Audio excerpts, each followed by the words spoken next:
ونعوذ بالله من شرور أنفسنا ومن سيئات أعمالنا من يهده الله فلا مضل له ومن يضلل فلا أشهد أن لا إله إلا الله وأشهد أن محمدا عبده ورسوله اللهم صل على نبينا محمد وعلى آل محمد كما صليت على إبراهيم وعلى آل إبراهيم إنك حميد مجيد يا أيها الذين آمنوا اتقوا الله حق تقاته ولا تموتن إلا وأنتم مسلمون يا أيها الذين آمنوا اتقوا الله وقولوا قولا سديدا يصلح لكم أعمالكم ويغفر لكم ذنوبكم ومن يطع الله ورسوله فقد فاز فوزا عظيما وبعد.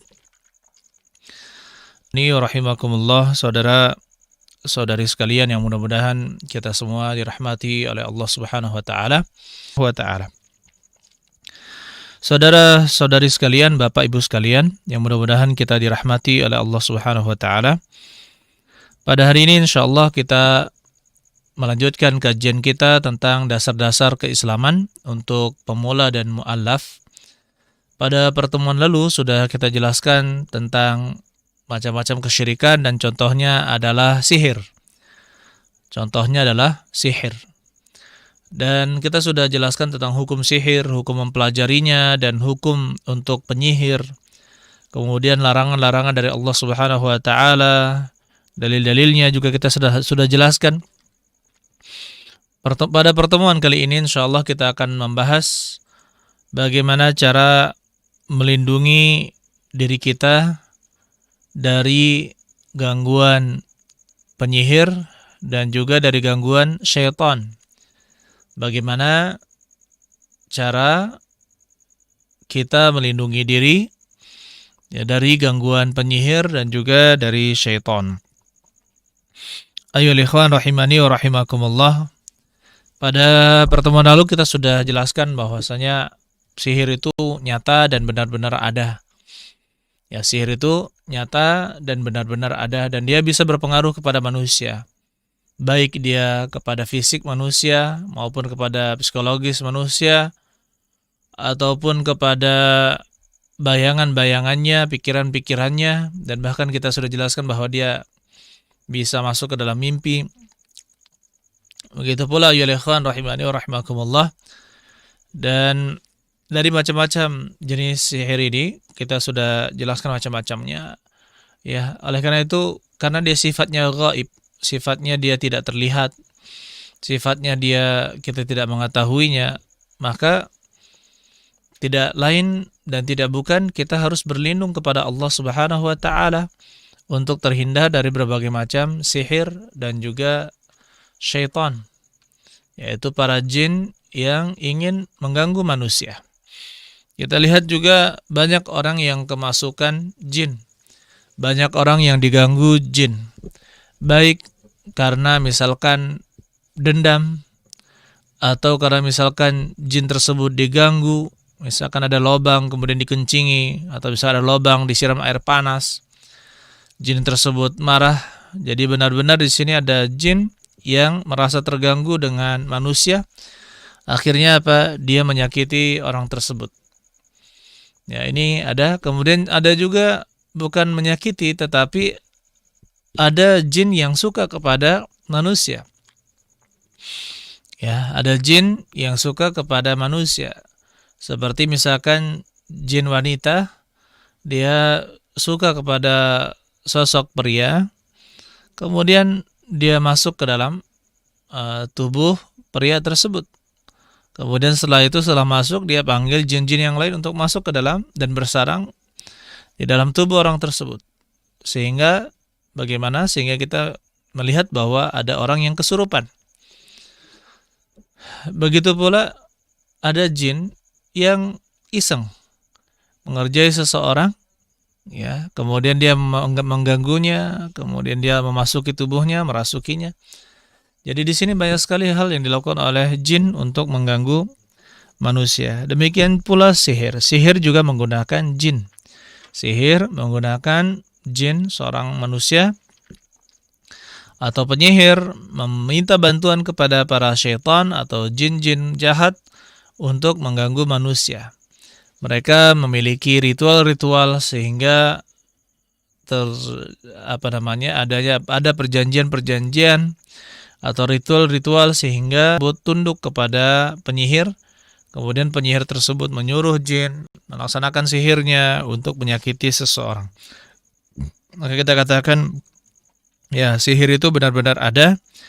Oleh karena itu, ayyuhal ikhwan, dia tidak tampak dan dia itu sifatnya ghaib. Maka tidak lain dan tidak bukan kita harus berusaha untuk menghindari pengaruh dari sihir dan juga gangguan-gangguan dari syaitan atau jin. Dan di dalam syariat kita Rasulullah SAW sudah mengajarkan kepada kita cara-cara untuk menghindari, ya, gangguan-gangguan jin, syaitan, begitu pula para penyihir atau al-wiqayah. Bagaimana kita menjaga diri kita, tindakan-tindakan wiqayah atau preventif agar tidak terjadi perbuatan sihir agar kita tidak terkena sihir. Oleh karena itu, ya ikhwan, ini pembahasan yang kita bahas pada malam hari ini insyaallah, dan kita minta tolong kepada Allah Subhanahu wa taala untuk dimudahkan, ya, untuk saya untuk menjelaskannya, kemudian dimudahkan untuk saudara pendengar, saudara pemirsa untuk memahami apa yang saya katakan biidznillah taala. Saudara-saudari sekalian yang mudah-mudahan kita dirahmati oleh Allah Subhanahu wa taala, hal apa yang pertama kali kita lakukan untuk mencegah terjadinya sihir atau kerasukan jin? Yang pertama adalah kita selalu memperbarui keimanan. Kita selalu memperbarui keimanan kita kepada Allah Subhanahu wa taala, selalu bertauhid kepada Allah Subhanahu wa taala, ya, dengan mengerjakan ketaatan-ketaatan dan menjauhi perbuatan-perbuatan maksiat. Oleh karena itu kita dapatkan banyak orang yang kemasukan jin, maka kita banyak dapatkan pelanggaran-pelanggaran syariat yang mereka kerjakan. Seperti seorang tidak mengerjakan sholat 5 waktu. Kemudian misalkan seorang masih punya pegangan, yaitu misalkan tenaga dalam atau punya jimat. Atau kita dapatkan rumahnya dipenuhi dengan patung-patung. Rumahnya dipenuhi dengan gambar-gambar makhluk yang bernyawa. Maka yang seperti ini, ayyuhal ikhwan, ya, merusak keimanan. Sehingga untuk cara yang pertama agar seorang bisa terhindar dari pengaruh sihir dan juga jin adalah dia kembali memurnikan tauhidnya kepada Allah Subhanahu wa taala. Kalau dia benar-benar memurnikan tauhid hanya kepada Allah Subhanahu wa taala, maka Allah akan mencukupkan, ya, dirinya. Allah akan menjaganya. Allah Subhanahu wa taala berfirman, "Wa may yatawakkal 'alallahi fahuwa hasbuh." Barang siapa yang bertawakal kepada Allah, maka fahuwa hasbuhu, maka itu cukup baginya. Begitu pula Allah Subhanahu wa taala katakan, "Fasayakfikahumullah wa huwas samiul alim." Dan Allah akan mencukupkanmu dari mereka. Dan dialah yang maha as-sami', yang maha mendengar lagi maha mengetahui. Oleh karena itu, ya ikhwan, yang pertama kali kita lakukan adalah memurnikan tauhid kita hanya kepada Allah Subhanahu wa taala. Lepaskan seluruh pegangan-pegangan, lepaskan seluruh jimat-jimat, lepaskan seluruh susuk-susuk, lepaskan seluruh gelang-gelang yang diyakini ada khodam di dalamnya, buang seluruh peralatan yang diyakini itu bisa menjadi jimat atau pelindung seperti keris, kemudian benda-benda yang lain. Saya katakan keris dalam tanda petik, ya. Kemudian termasuk juga golok-golok yang berisi benda-benda yang memiliki isi yang diisi oleh jin, kemudian cincin, batu-batu akik dan lain-lain yang di sana ada khodamnya atau ada jinnya. Begitu pula tenaga-tenaga dalam yang diisikan kepada seseorang. Maka kita katakan ini dijauhi, murni tauhid, maka insyaallah Allah Subhanahu wa taala akan melindungi orang tersebut. Di dalam surat Al-Hijr, Allah Subhanahu wa taala berfirman, Qala Rabbi, menceritakan tentang perkataan iblis. Qala Rabbi bima aghwaytani la uzayyinanna lahum fil ardi wa la ughwiyannahum ajma'in. Berkata iblis, Rabbku, wahai Rabbku, dengan sebab engkau membuangku, ya, atau membuangku, la uzayyinanna lahum fil ardi, maka saya akan hiasi mereka di bumi dan saya akan menyesatkan mereka ajma'in, seluruhnya, illa ibadaka minhumul mukhlasin, kecuali hamba-hambamu di antara mereka yang diikhlaskan. Hamba-hamba mereka yang diikhlaskan, ya, baik ikhlas di dalam beribadah maupun ikhlas di dalam bertauhid, hanya beribadah kepada Allah dan tidak memberikan penyembahan kepada Allah Subhanahu wa taala. Jadi kita bisa mengetahui bahwa hamba-hamba yang mukhlas atau mukhlis, hamba-hamba yang diikhlaskan atau hamba-hamba yang ikhlas, yang memurnikan ibadahnya hanya kepada Allah Subhanahu wa taala, maka iblis pun tahu bahwa dia tidak akan bisa mengganggu hamba-hamba Allah yang ikhlas, yang hanya memurnikan ibadahnya kepada Allah Subhanahu wa taala. Kemudian yang kedua, ayyuhal ikhwan, saudara-saudari sekalian yang mudah-mudahan kita dirahmati oleh Allah Subhanahu wa taala. Apa yang kita bisa lakukan, apa yang bisa kita lakukan untuk menghindari perbuatan syaitan, ya. Yang kedua, atau menghindari sihir dan juga jin yang jahat yang mengganggu manusia. Yang kedua adalah nasrul ilmi biqadaya al-aqidah. Yang kedua adalah menyebarkan ilmu. Menyebarkan ilmu tentang akidah. Kita jelaskan kepada masyarakat, kita jelaskan kepada murid-murid, kita jelaskan kepada orang-orang dengan berbagai macam cara. Kita jelaskan dengan gambar-gambar, poster-poster, flyer-flyer, kemudian dengan buku-buku, selebaran-selebaran. Begitu pula dengan video-video, cuplikan-cuplikan. Atau kita bangun sekolahan, kita bangun lembaga tahfiz, rumah tahfiz, kita bangun atau kita adakan majelis-majelis ta'lim, atau kita jelaskan di khutbah-khutbah Jumat atau di ceramah-ceramah tentang pentingnya akidah yang benar, pentingnya ilmu, pentingnya bertauhid dan mentauhidkan Allah Subhanahu wa taala. Begitu pula mengajarkan kepada manusia. Ya, banyak orang yang terjatuh ke dalam perbuatan sihir karena kejahilan mereka. Apalagi sihir yang disebut sebagai ilmu putih. Setan mengelabui manusia dengan zikir-zikir. Padahal cukuplah, ya, zikir-zikir atau salat tersebut tidak ada tuntunannya dari Nabi Shallallahu Alaihi Wasallam, itu sudah cukup untuk mengatakan bahwa hal tersebut adalah hal baru dalam agama dan itu disukai oleh syaitan. Sedangkan Nabi Shallallahu Alaihi Wasallam memperingatkan manusia dari hal-hal yang baru. Oleh karena itu ini sangat penting kita sebarkan, ya, ilmu akidah yang benar, tauhid yang benar kepada masyarakat, sehingga dengan demikian, ya, masyarakat akan banyak yang tahu insyaallah hukum tentang kesyirikan, hukum tentang sihir, begitu pula tentang jin, kemudian berbagai macam zikir yang bisa dibaca untuk menghindari sihir. Maka dengan demikian biidznillah ta'ala, ya, pengaruh dari sihir tersebut, begitu pula jin jahat tersebut akan terhindari dari seseorang. Jadi yang kedua apa? Yang pertama adalah bertauhid, benar-benar mentauhidkan Allah, mengikhlaskan ibadah hanya kepada Allah. Yang kedua adalah menyebarkan ilmu. Ya, dengan demikian ayyuhal ikhwan, seperti kita lihat di Saudi ketika, ya, kerajaan Saudi yang pertama, kalau sekarang yang ketiga, alhamdulillah sampai sekarang demikian juga masih. Kita sangat lihat bahwa kita bisa melihat bahwa yang namanya perdukunan di Saudi ini sangat kecil sekali, sangat sedikit sekali.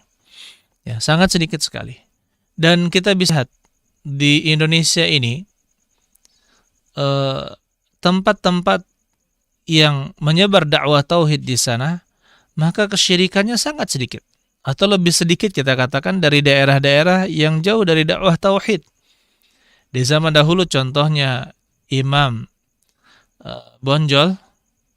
Imam Bonjol berdakwah bersama kawan-kawan beliau, senior-senior beliau, dan juga murid-murid beliau, mendakwahkan tauhid. Dan kita lihat kesyirikan yang terjadi secara umum di Sumatera, misalkan Sumatera Barat, kemudian Sumatera Selatan terpengaruhi juga, kemudian sekitarnya, ini lebih sedikit daripada kesyirikan yang terjadi di pulau-pulau atau provinsi-provinsi yang jauh dari pengajaran tauhid.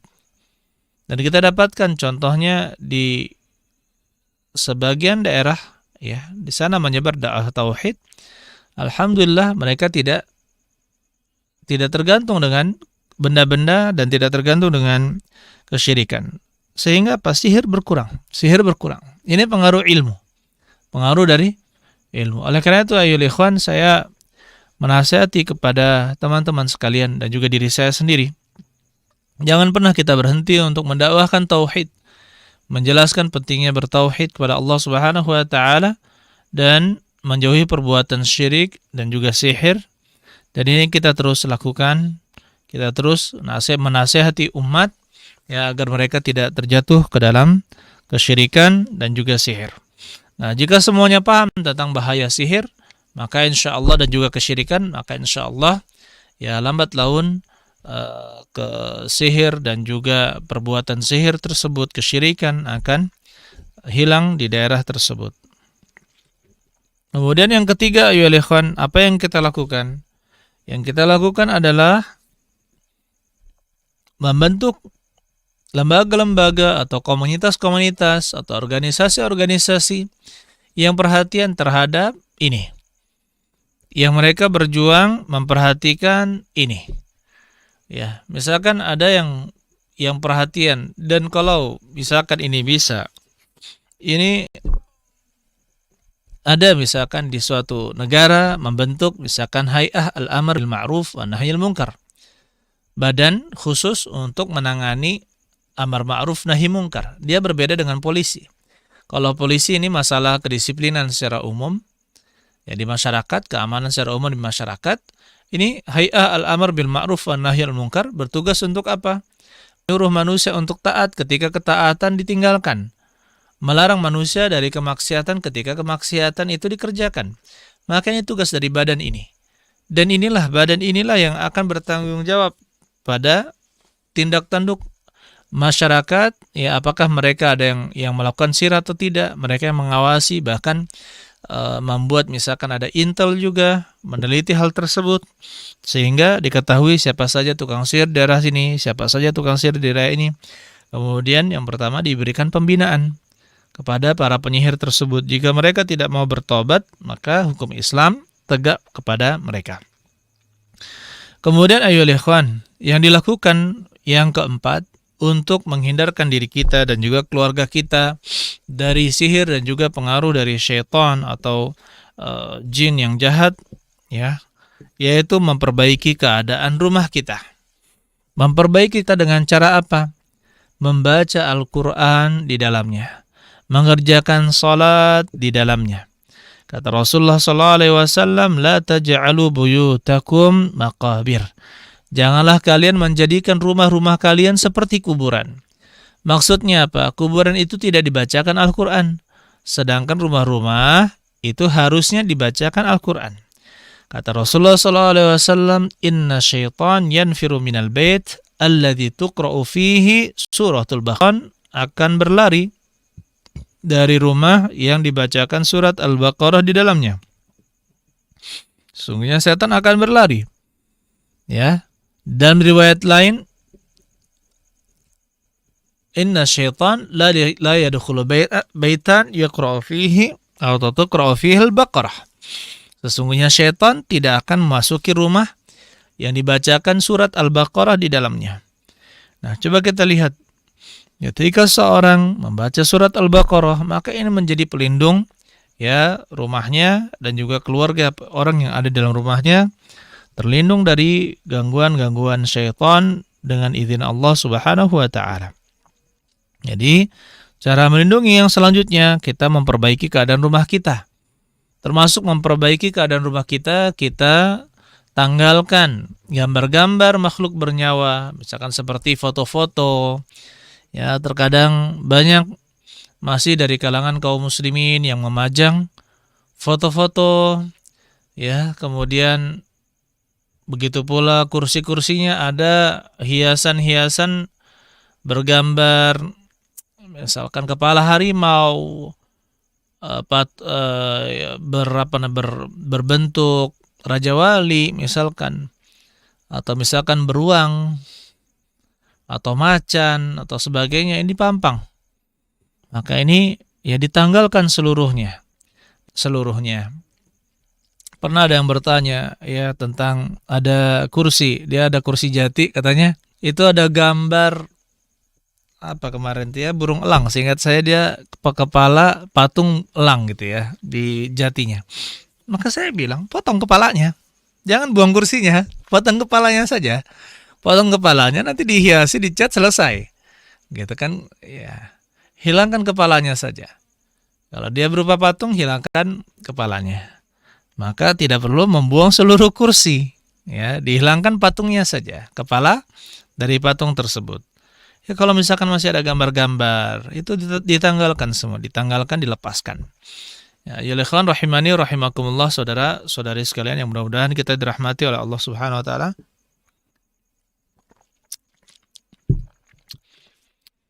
Begitu pula kita mengerjakan sholat di rumah. Mengerjakan sholat,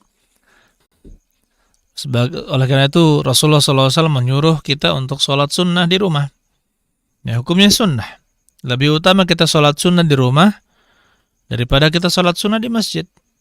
Kata Rasulullah SAW, "Sallu fi buyutikum ilal maktubah." Sholatlah kalian di rumah-rumah kalian kecuali sholat fardu. Ya, dengan demikian kalau kita sholat sunnah di rumah, maka tentu ada bacaan-bacaan Al-Quran juga di dalamnya. Saudara-saudari sekalian yang mudah-mudahan kita dirahmati oleh Allah Subhanahu wa taala. Kemudian cara yang kelima, ya agar kita terhindar dari sihir dan juga gangguan jin yang jahat adalah makan 7 butir kurma. Ajwah, jenis al-ajwah. Kurma ajwah. Kurma ajwah itu kurma khusus yang diriwayatkan bahwa itu adalah pohon yang ditanam oleh Nabi Shallallahu Alaihi Wasallam, pohon kurma yang ditanam oleh Nabi Shallallahu Alaihi Wasallam, dan dia untuk memerdekakan Salman Al-Farisi. Dan bentuknya kecil-kecil, hitam, warnanya hitam-hitam berurat, ya ada khusus bentuknya kurma ajwa. Kurma ajwa. Dan ini disepakati para ulama bahwa dialah yang dimaksud di dalam hadis Nabi sallallahu alaihi wasallam. Kata Rasulullah sallallahu alaihi wasallam, "Man tasabbaha bi sab'i tamaratin min tamril ajwah." Barang siapa di pagi hari dia makan atau sarapan 7 butir kurma ajwah, lam yusib sammun wala sihrun, maka dia tidak akan terkena racun dan juga sihir. Dia tidak akan terkena racun dan juga sihir. Jadi di sini ayyuhal ikhwan kita bisa melihat, ayyuhal ikhwan rahimani wa rahimakumullah, Masya Allah. Nanti saya kabarkan, ini ada bagus ya informasi.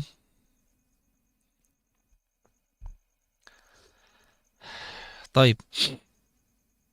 Sekalian saja saya bacakan. Alhamdulillah di sini ada tim pemusnah jimat. Nah, di sini. Dari Radio Roja Darussalam ini punya tim pemusnah jimat. Jadi kalau misalkan takut memusnahkan jimat, karena mungkin pokoknya terkadang gitu banyak orang takut memusnahkan jimat ya, maka silahkan ayyuhal ikhwan rahimani wa rahimakumullah menghubungi nomor 0812 8488 7088. 0812 8488 7088. Atau bisa langsung dari Radio Roja Darussalam, Jalan P.A. K. Abdurrahim, nomor 326, Talang Semut, Bukit Kecil, Palembang. Ini saya sendiri belum pernah ke sana nih. Insya Allah kalau ke Palembang saya main ke Studio Roja, insya Allah. Bidillahi ta'ala. Jadi silakan bagi pemirsa, bagi teman-teman yang terutama di Palembang ingin memusnahkan jimat karena takut, ya, maka silahkan ya datang ke tim Roja, Radio Roja di Talang Semut, Bukit Kecil. Taib. Jadi ya kita katakan rumah itu juga jangan diisi dengan jimat-jimat, ya. Jangan diisi dengan jimat-jimat. Walaupun dia bertuliskan ayat-ayat Al-Quran, maka dihindari. Kita katakan pada pertemuan-pertemuan lalu bahwa jimat dalam Al-Quran itu tidak sampai ke derajat syirik. Tetapi dia hanya jatuh ke dalam, ya dia jatuh ke bid'ahan. Karena caranya tidak pernah diajarkan oleh Nabi Shallallahu Alaihi Wasallam. Oleh karena itu jimat-jimat yang dari Al-Quran yang dipasang di dinding-dinding atau di depan di atas pintu itu juga dihindari. Ya itu juga dihindari. Kemudian saudara-saudari sekalian yang mudah-mudahan kita dirahmati oleh Allah Subhanahu Wa Taala. Jadi kita di sini kalau kurma ajwa yang kelima tadi kan makan kurma ajwa di waktu pagi. Jadi mungkin ada yang misalkan kemasukan jin atau rupan, ya, maka usahakan ada kurma ajwa, dan itu makan 7 butir sehari, makan 7 butir. Kemudian kalau misalkan masih, maka besoknya lagi seperti itu. Maka dia tidak akan tahan, ya, jin tidak akan tahan dengan hal tersebut. Begitu pula ayyuhal ikhwan dengan sidr, dengan daun bidara. Dengan daun bidara itu bisa digunakan untuk meruqyah. 7 lembar, ya, ada 7 lembar, ambil 7 helai. Kemudian tumbuk di 2 batu, pakai ulekan saja bisa, pakai ulekan, ya. Kemudian masukkan ke dalam air. Ada yang diminum dan ada yang dimandikan. Ya, kalau mau diminum saja atau dimandikan saja tidak mengapa. Bagi 2. Ya, ada yang diminum, ada yang dimandikan. Yang diminum maka ya air minum, berarti cukup di baskom. Nanti kemudian dibacakan ayat-ayat ruqyah seperti membaca Al-Fatihah, membaca 2 ayat terakhir, membaca ayat kursi, membaca 2 ayat terakhir dari surat Al-Baqarah, membaca 3 qul, ya, maka dibacakan air tersebut atau air di dalam baskom tersebut yang sudah dicampur daun bidara, maka biidznillah ta'ala ini akan menjadi syifa, menjadi penyembuh untuk orang yang terkena gangguan jin atau sihir. Saudara-saudara oleh Allah Subhanahu wa taala. Para ulama berselisih pendapat tentang kurma selain kurma ajwah. Kurma selain kurma ajwah, apakah juga bisa menangkal racun dan juga sihir dan juga sihir? Maka di sini terjadi perselisihan di kalangan para ulama, ya. Sebagian mengatakan ini khusus untuk kurma ajwah dan sebagian lagi mengatakan ini umum, ya, kepada seluruh kurma. Allah alam bisawab. Ya, zahir dari hadis di sini ada namanya takhsis. Jadi kalau secara umum disebutkan 7 butir kurma, tapi dikhususkan dengan lafaz hadis yang lain, yaitu kurma ajwa. Jadi di sini hadis yang menyebutkan pengkhususan kurma ajwa itu adalah yang diamalkan. Allah alam bisawab. Kemudian yang keenam yang bisa kita lakukan untuk menghindari sihir dan gangguan jin yang jahat adalah mempekerjakan atau berteman dengan orang-orang yang sudah jelas bahwa dia tidak akan melakukan kesyirikan, tidak akan melakukan sihir. Ini kita dapatkan banyak orang yang mempekerjakan, ada orang yang mempekerjakan orang-orang yang punya sihir, punya jimat, ya. Maka yang seperti ini rawan sekali terjadi perbuatan sihir kepada majikannya. Ya, jadi sebab-sebab seperti ini, berkawan dengan penyihir atau orang yang punya kenalan dengan penyihir, tidak bertauhid, ya kita secara umum kita katakan orang-orang yang tidak bertauhid atau kurang tauhidnya, kurang pengetahuan tentang tauhidnya, maka sangat rawan terjatuh kepada perdukunan, kepada sihir. Oleh karena itu kita utamakan ketika kita bekerja sama, baik kita bekerja sama dalam jual beli atau memiliki rekanan atau memiliki bawahan atau memiliki pegawai, kita perhatikan hal ini. Kita memiliki hal ini karena kalau terjadi perselisihan, maka ya kita bisa menghindari hal-hal yang tidak diinginkan seperti perbuatan sihir tersebut. Allah alam bisawab. Oleh karena itu ya ikhwan rahimani wa rahimakumullah, saya pernah ada orang konsultasi, dia saudagar bibit tanaman, ya. Dia punya rekanan begini-begini, ternyata apa? Melakukan sihir kepadanya. Kemudian saya ajarkan cara-cara untuk melindungi diri, membaca zikir-zikir yang saya sebutkan. Insya Allah saya akan sebutkan juga pada pertemuan kali ini, insya Allah. Ya, zikir-zikir tersebut saya ajarkan, zikir-zikir dipraktekkan oleh dia dan juga istrinya, dan alhamdulillah ya pengaruh itu hilang, pengaruh tersebut hilang. Begitu pula pernah saya masalah tetangga, saya pernah ditanya juga oleh seorang yang qadarullah, subhanallah, ya dia buka warung dan warungnya ini sangat laris. Warungnya sangat laris. Kalau misalkan dari harga sebenarnya standar gitu ya, dan alhamdulillah rasanya juga masya Allah. Kemudian datang ke sana, masya Allah, berduyun-duyun, berbondong-bondong orang datang ke sana. Apalagi kalau misalkan malam mingguan atau malam Sabtuan gitu ya, banyak orang di sana. Akhirnya ada salah satu warung yang jarang dikunjungi oleh orang-orang, cemburu. Dia memakai sihir sampai katanya ini satu hari saja tidak ada, bahkan mencari 3 orang saja yang makan di sini sulit. Saya yakin di sini ada pengaruh dari jin. Ya, ternyata benar. Dia istrinya kena santet ya, merasa ditusuk badannya seperti itu. Akhirnya saya ajarkan membaca ya zikir-zikir dan juga doa-doa. Akhirnya dia praktekkan dan alhamdulillah tidak lama dari itu dia mempraktekannya, begitu pula dibantu oleh teman-teman yang lain. Ya, kembali lagi tokonya ya, pengaruh jin tersebut atau sihir tersebut hilang. Alhamdulillah. Oleh karena itu ya ikhwan, kita ketika ada permasalahan-permasalahan yang sifatnya seperti ini, sihir, santet, pelet, ya, jangan pergi ke dukun. Tetapi kita selesaikan dengan apa? Dengan apa yang diajarkan oleh Nabi Shallallahu Alaihi Wasallam. Kita lakukan ruqyah misalkan. Ruqyah, kita, kalau bahasa kita ruqyah itu jampi-jampi. Nanti insya Allah kita akan sebutkan masalah hal ini. Kemudian selanjutnya ya ikhwan, yang ketujuh, kita selalu mengingatkan para wanita.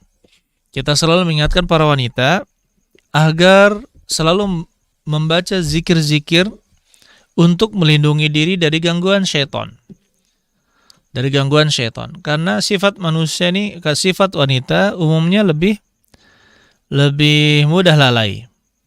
Kemudian juga tempat yang berpotensi terjadi sihir di dalamnya. Seperti mengunjungi tempat-tempat yang tidak jelas. Contohnya ada wisata rumah hantu. Atau misalkan mengunjungi rumah makan yang bernuansa mistis. Ya, bernuansa mistis. Pakai jimatlah di dalamnya, atau banyak gantungan jimatnya, atau banyak gambar-gambar patungnya. Maka seperti ini kita hindari. Kita hindari tempat-tempat yang seperti itu. Ya, jadi para wanita harus kita lindungi, kita beritahu untuk selalu menjaga diri, kemudian menghindari banyak berjalan ke tempat-tempat yang tidak jelas. Kemudian yang kedelapan ayolah ikhwan, bagaimana cara kita agar bisa terhindar dari gangguan sihir dan juga jin, yaitu membaca zikir-zikir yang disyariatkan. Zikir-zikir yang disyariatkan. Oleh karena itu, saudara-saudari sekalian, bagi saya bacakan dulu. Yang ingin bertanya, silahkan kalau ingin bertanya bisa menuliskan SMS atau WA message, pesan WA ke 0857 882 446 22. Sekali lagi, bagi saudara-saudari yang ingin bertanya bisa mengirimkan soalnya ke 0857 82 446 22. 0857 882 446 22. Insyaallah. Di sini ada beberapa pertanyaan sudah masuk, tapi kita akhirkan saja soal tanya jawabnya. Baik, dan mungkin saudara pendengar pemirsa bisa mencatat ya apa yang bisa kita biasakan untuk kita baca dalam sehari, dalam keseharian kita agar bisa terlindung dari, yaitu Allah melindungi kita dari gangguan ya jin, gangguan sihir dan juga para penyihir. Dengan tentunya semuanya dengan izin Allah Subhanahu wa taala. Untuk yang pertama adalah membaca ayat kursi. Membaca apa? Membaca ayat kursi. Membaca ayat kursi ini dibaca yang pertama setelah sholat fardu. Setiap kali kita menyelesaikan sholat, jangan pernah melupakan membaca surat atau ayat kursi ini. Membaca ayat kursi. Kita baca ayat kursi. Kemudian setelah itu membaca ayat kursi pagi petang. Setelah sholat subuh, setelah zikir sholat 5 waktu, maka kita di waktu pagi atau sebelum terbit, kalau tidak sempat, maka kita baca ayat kursi lagi, ya. Maka ini akan melindungi kita ke waktu yang berikutnya. Ya, senantiasa dijaga oleh Allah Subhanahu wa taala kepada waktu yang berikutnya. Jadi misalkan setelah sholat subuh, setelah zikir subuh, atau mau digabungkan juga tidak menjadi masalah jika setelah sholat kalian zikir pagi petang, ya, zikir pagi yaitu setelah sholat subuh, zikir petang setelah sholat asar. Kita baca ayat kursi.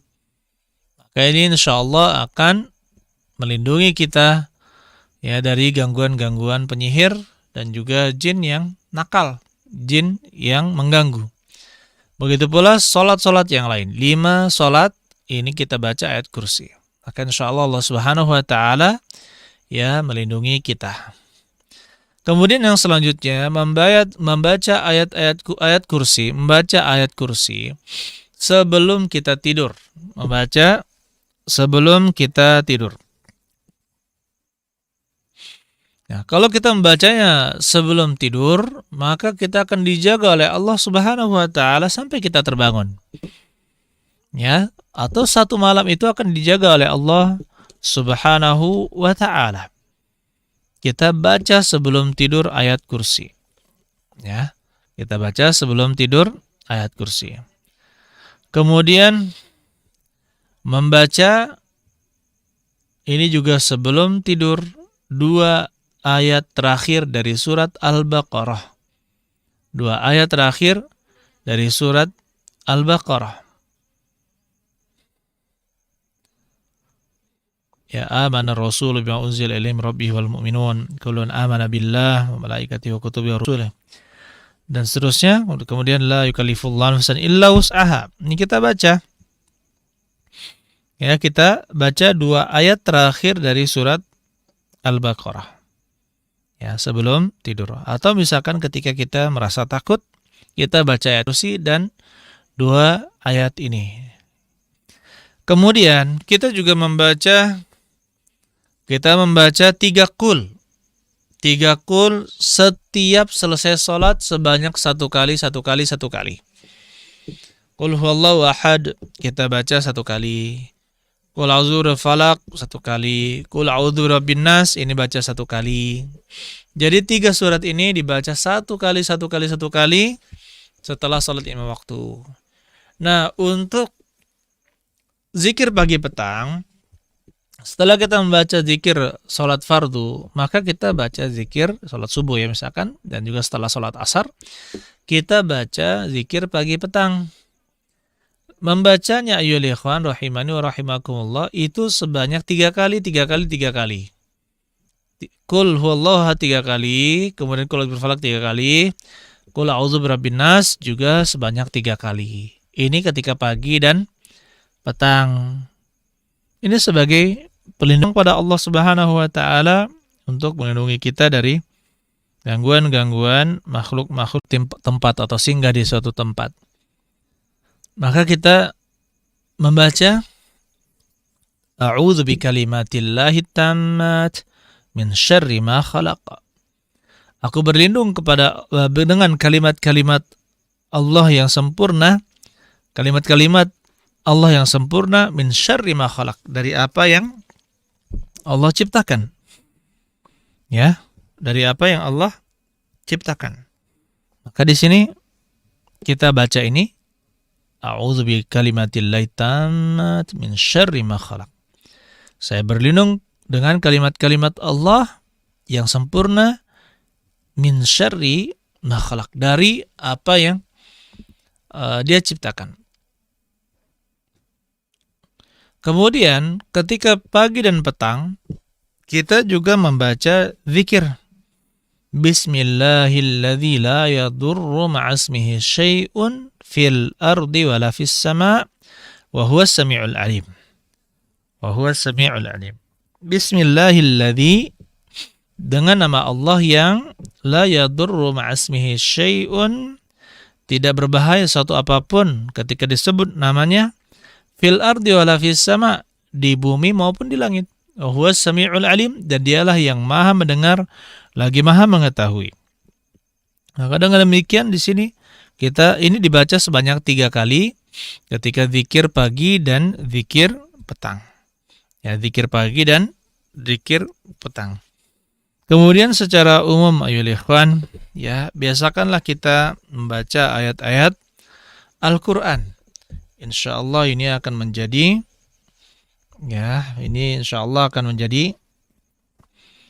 pelindung untuk kita dari berbagai macam gangguan jin dan juga syaitan. Begitu pula sihir. Kemudian ayyuhal ikhwan rahimani wa rahimakumullah, yang bisa kita lakukan juga untuk mendapatkan perlindungan dari Allah Subhanahu wa taala adalah salat berjamaah. Karena orang yang salat berjamaah akan dilindungi oleh Allah Subhanahu wa taala sampai salat yang berikutnya. Jadi dia salat berjamaah. Begitu pula di antara yang disebutkan oleh para ulama adalah berpegang teguh dengan Al-Qur'an dan As-Sunnah. Pernah diriwayatkan atau dituliskan di dalam Talbis Iblis, ada riwayat dari Ibnul Jauzi, ya, menceritakan tentang Al-A'mash. Dia berkata, haddatsana rajulun. Ada seorang pernah menceritakan kepada kami, kana yukallimul jinna. Dulu dia bisa berbicara dengan jin. Faqal, dan mereka berkata, faqalu laisa alaina asyaddu mimman yattabi'us sunnah. Kami tidak ada yang paling berat yang kami hadapi dari orang-orang yang mengikuti sunnah. Wa amma ashabul ahwa fa inna nal'abu bihim la'ban atau la'iban. Adapun orang-orang yang ahli bid'ah atau pengekor hawa nafsu, maka kami mempermainkan mereka dengan mudah. Di sini ya ikhwan, orang-orang yang berpegang teguh dengan Al-Quran dan juga sunnah-sunnah Nabi Sallallahu Alaihi Wasallam, Mereka adalah orang-orang yang benar-benar ya mengikuti sunnah, menghindari amalan-amalan yang diada-adakan. Ya, contohnya saja saya sebutkan. Banyak orang yang membaca Al-Fatihah setelah sholat fardu dan digabungkan bersama zikir setelah sholat fardu. Maka kita katakan ini tidak ada dalilnya. Ya, tidak ada dalil dari Nabi Sallallahu Alaihi Wasallam. Kalau mau membaca surat Al-Fatihah di luar waktu khusus tersebut, silahkan. Silahkan, bahkan surat Al-Fatihah itu memiliki banyak keutamaan. Tapi kalau misalkan dia dimasukkan ke dalam zikir setelah sholat dan itu rutin, dikhususkan dan dia memiliki keutamaan di sana, maka kita katakan tidak, itu tidak benar. Itu adalah sesuatu yang diada-adakan. Coba kita lihat, perbuatannya seolah-olah bagus, tapi apa? Ternyata itu adalah hal yang baru. Tidak sesuai dengan petunjuk Nabi Shallallahu Alaihi Wasallam. Oh, tadi saya ada kelupaan. Kemudian untuk membaca zikir, kalau misalkan kita mau meruqyah atau melindungi diri kita, misalkan kita terkadang lewat di suatu tempat, ya terkadang ada orang bilang, kenapa merinding ya bulu roma saya kok merinding gitu. Ya langsung ingat kepada Allah Subhanahu Wa Taala, bacakan Al-Fatihah. Al-Fatihah itu bisa dipakai untuk meruqyah dan melindungi diri. Karena kata Nabi Shallallahu Alaihi Wasallam kepada para sahabatnya, min aina araftum annaha raqiyah. Dari mana kalian tahu bahwasanya dia bisa dipakai untuk meruqyah, menjampi-jampi. Nah, ini menunjukkan bahwa Al-Fatihah ini sangat berguna untuk ya meruqyah, bisa berguna untuk meruqyah. Kemudian ayyuhal ikhwan rahimani wa rahimakumullah, yang mudah-mudahan kita semua dirahmati oleh Allah Subhanahu wa taala. Kita nasihatkan pada pertemuan kita kali ini agar apapun yang terjadi, kalau misalkan kita diganggu oleh jin, ya maka jangan sekali-kali ya kembali ke dukun. Jangan sekali-kali kembali ke dukun. Karena intinya para dukun itu ya sakti-saktian. Mana yang lebih sakti? Maksudnya apa? Mana yang jinnya lebih kuat? Siapa yang jinnya lebih kuat, misalkan lebih besar, lebih berkuasa, maka dia bisa mengalahkan jin-jin yang lebih kecil. Inilah yang dilakukan oleh para penyihir. Inilah yang dilakukan oleh para penyihir. Diajarkan ini, diajarkan itu. Pakai jin ini, pakai jin itu. Ya. Ketika ada jin yang lebih kuat, lebih hebat, maka dia mengalahkan yang lain. Oleh karena itu, ya ikhwan rahimani wa rahimakumullah, jangan sampai terpedaya dengan ya jin-jin seperti itu. Cukuplah dengan apa-apa yang diajarkan oleh Nabi Shallallahu Alaihi Wasallam, kemudian dipraktekkan oleh para sahabat yang mulia dan juga para pengikutnya. Di sini ada, silakan bagi yang ingin bertanya bisa disampaikan ke nomor 0857 882 446 22. Sekali lagi 0857 882 446 22. Soal yang pertama, Assalamualaikum Ustaz Rahmatullah. Mengapa saya ini berat dalam mengerjakan perintah Allah, sedangkan kalau masalah larangan saya selalu teliti dalam menilainya? Intinya saya lebih mendahulukan larangan daripada perintah Allah. Jadi saya ini termasuk yang bagaimana dan bagaimana cara mengatasinya? Allah alam bisawab. Ini soalnya sifatnya umum. Ya. Ada perintah Allah Subhanahu wa taala dan ada larangan. Yang pertama, perintah Allah itu ada dua. Ada perintah Allah yang sifatnya wajib dan ada yang perintah Allah Subhanahu wa taala yang sifatnya sunnah. Apabila dia adalah hal-hal yang sunnah, maka tidak berdosa jika kita meninggalkannya. Tapi jika perintah tersebut wajib, maka kita harus dahulukan. Kita harus mengerjakan perbuatan-perbuatan wajib dan kita berdosa ketika meninggalkan perbuatan-perbuatan tersebut. Ya. Kemudian ayo ikhwan, yang kedua, bagaimana saya ketika ada larangan, maka saya mendahulukan larangan tersebut. Larangan tersebut juga ada dua. Larangan yang sifatnya haram dan ada yang sifatnya makruh.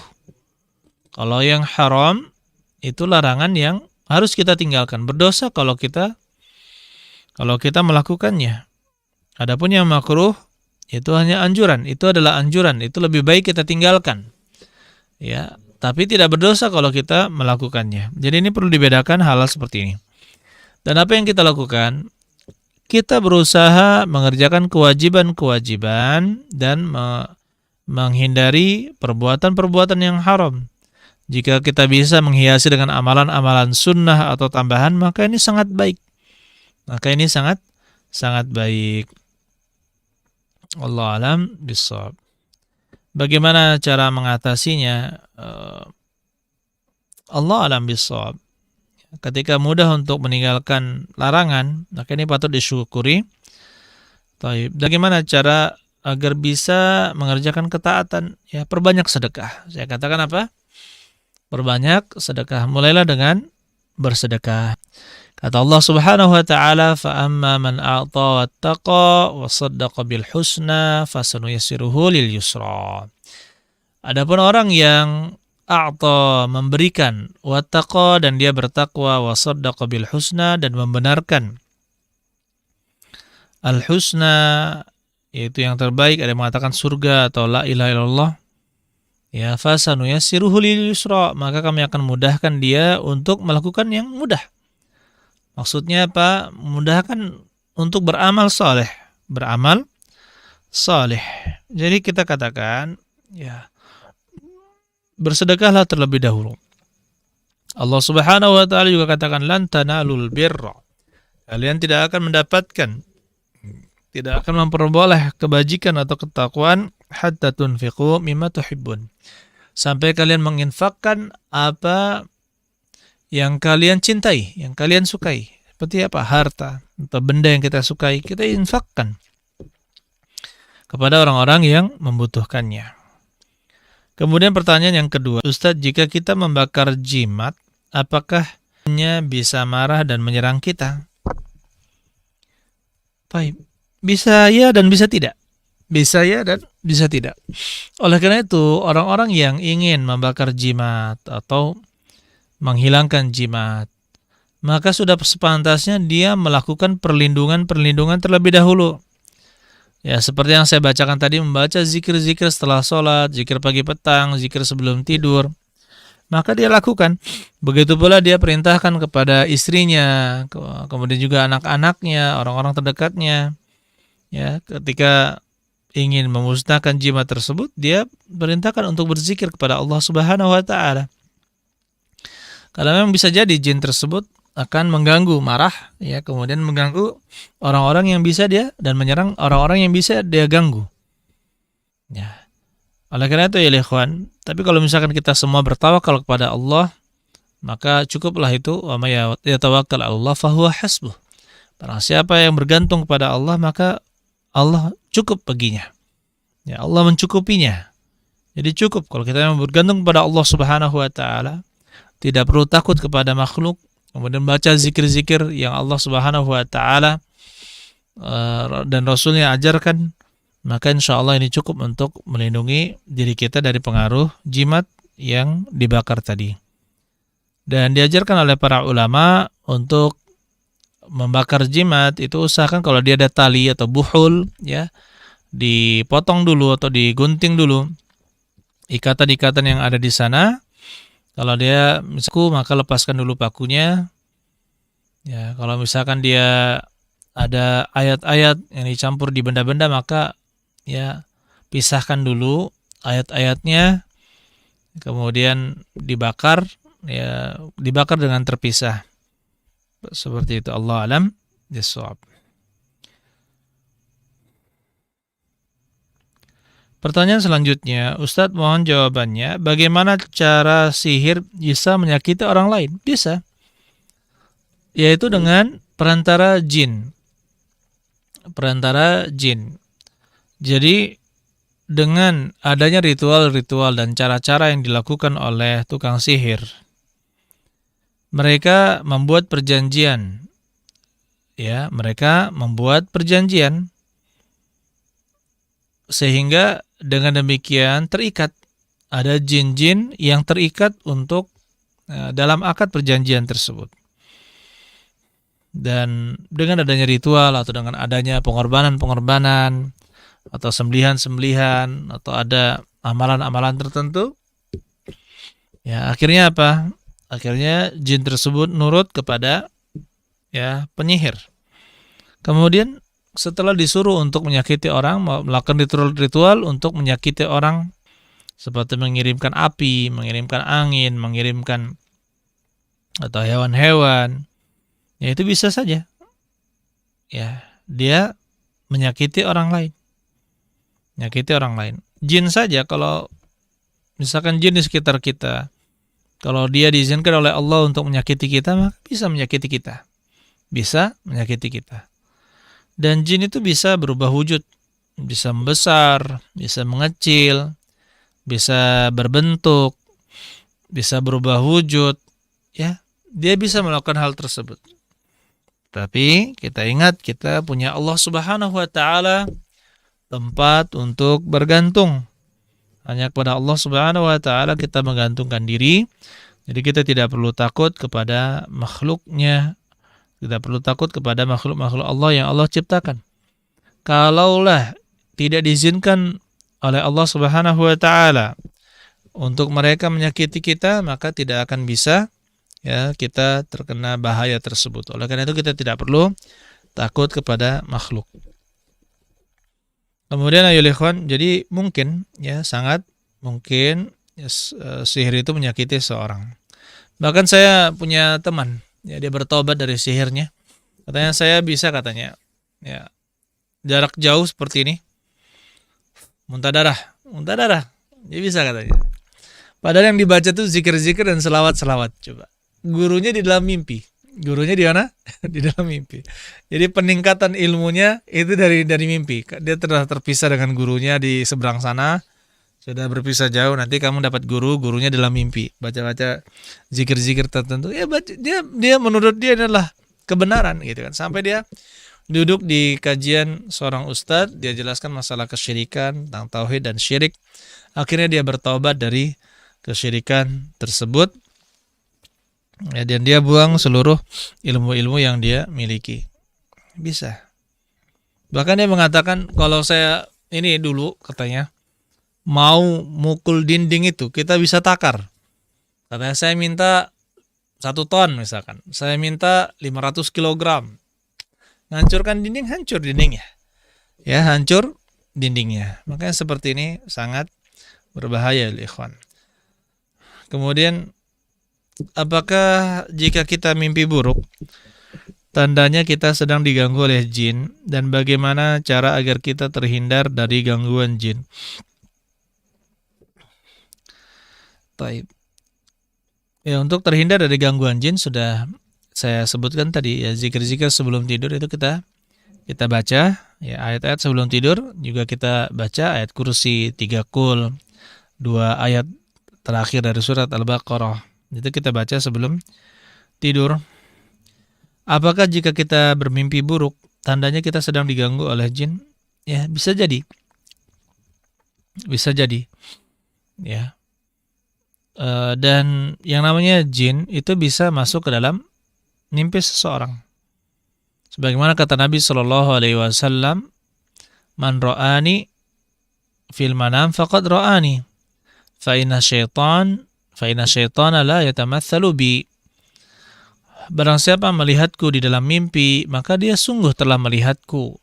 Sesungguhnya syaitan la yatamatsalu bi, tidak bisa menyerupaiku, berubah wujud menjadi diriku.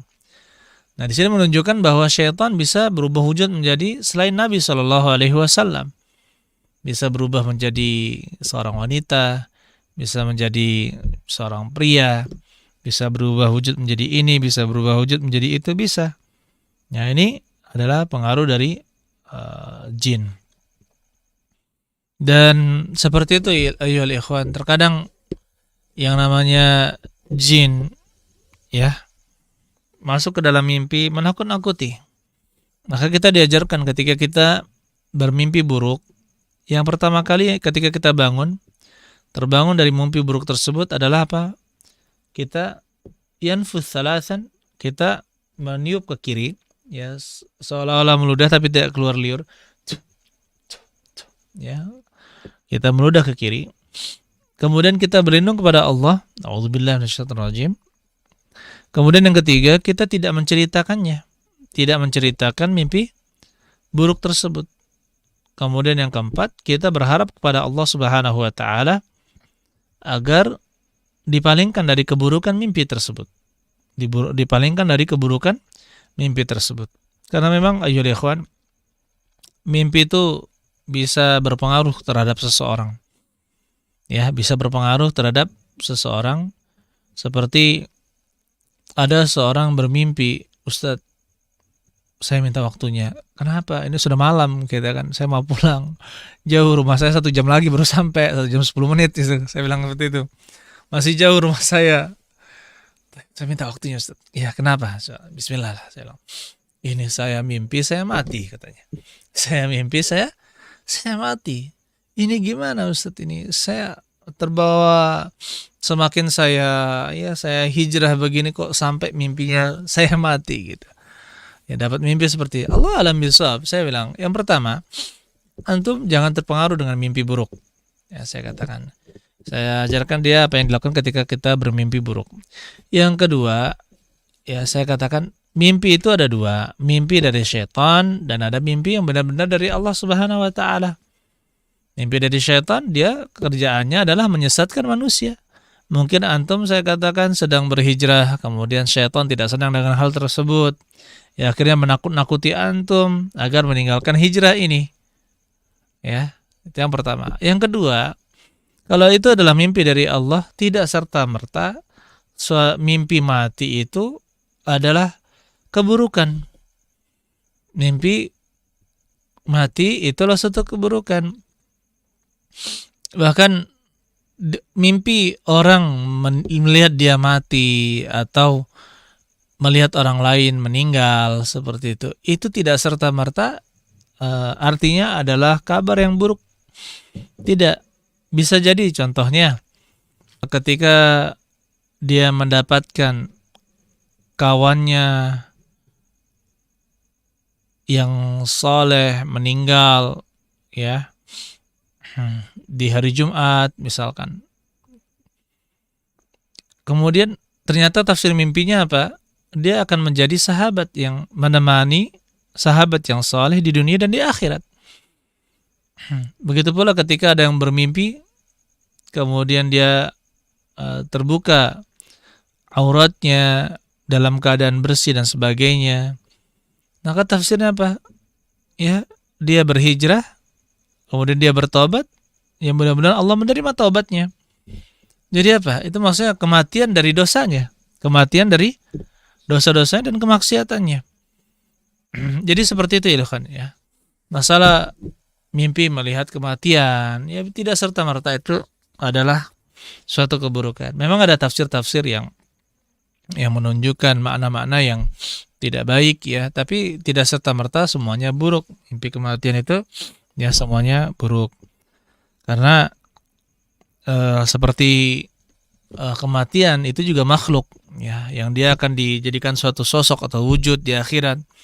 Kemudian apa akan disembelih? Ya ahlul jannah, kata penyeru, ya ahlul jannah khuludan, ya masuk kalian di surga kekal di dalamnya.